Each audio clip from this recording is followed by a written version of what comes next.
1 Samuel chapter 16 and 17. So let me give you guys a little background information so that we're all on the same page. So basically what's going on is God has rejected Saul, the king he has originally given Israel, because Saul has rejected him. God's now choosing a new king, and he tells Samuel, a prophet, to go and to anoint this king. This is the weird thing. He doesn't tell him the name, only that he is a son of Jesse. So Samuel's obedient, and he goes to Jesse's house, where all of Jesse's sons are presented to him, except for one. Now remember that one. So as each and every son is being presented to him, Samuel lays eyes on Eliab. So now Eliab was Jesse's oldest son. See, Samuel laid his eyes on Jesse's oldest and made the mistake of thinking he was the one that God had chosen to be the future king. But God stopped Samuel and said in 1 Samuel 16:7, "Do not look at his appearance or height of his stature, because I have rejected him. The Lord does not look at things people look at. People look at outward appearances, but the Lord looks at the heart." See, the title of my message today is Awakened Identity. You know who ended up being anointed to be the future king? It was David. It was that son who wasn't even, who was left out in the field. It was the one who his own father didn't think he was enough to be a king.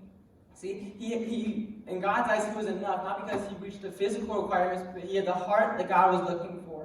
See, my first point is awaken to uniqueness. Knowing that God chose him out of everybody else began to awaken the fact that he was unique. See, he never fit man's image. Notice I said man. See, man would set expectations and qualifications that David couldn't meet. See, what was unique about David had nothing to do with inside. That's why people missed out on it.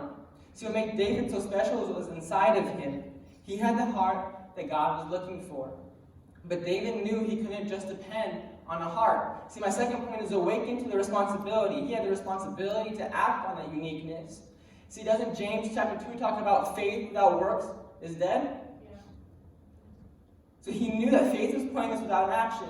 So imagine this, a 17, 16-year-old kid, just like your guys' age, he just was told that he was anointed to be a future king. And he knew he's unique, but it needs an action. So he finds himself in a field with a slingshot and a rock in his hand, and he knows he has to do something. So in the field, he's practicing for days and hours trying to learn to use his slingshot. And he's aiming at a target. Slowly but surely, he begins to get closer and closer to hitting his target. Then eventually, he hits it. But he doesn't just stop there. He keeps slinging and slinging until he hits that bullseye. And he keeps doing it 13, 14 times in a row. And he has nothing but the center. David knew he couldn't just depend on his uniqueness. And he couldn't just depend on his uniqueness. See, my third point is awakened to destiny. See, one day as he was practicing, out of the corner of his eyes, he saw a lion or he saw a bear trying to take one of those lambs that he was put in charge of keeping track of, right? And he was presented this opportunity to put that action to the test. He knew he was unique, and now he has an action to pair with it. And so he puts them to the test, and he's able to defeat this lion, defeat this bear. And this was one of the main thrusts of why he was able to defeat Goliath. It gave him confidence. For those of you who don't know who Goliath was a giant who David fought. But David wasn't originally there to fight Goliath. He was there being obedient to his father. His father asked him to go get word if his brothers were okay and to bring supplies. And as he's putting his supplies down, in the corner of his eyes, he sees a giant coming out of his tent, coming after the Lord's army. And he goes, I can stop them. I have the uniqueness, I have the faith, I have the heart to stop him. But not only that, I have the action to do so. David had faith that he can kill Goliath because he was awakened to his uniqueness, and he was awakened to the fact that he had a responsibility to act.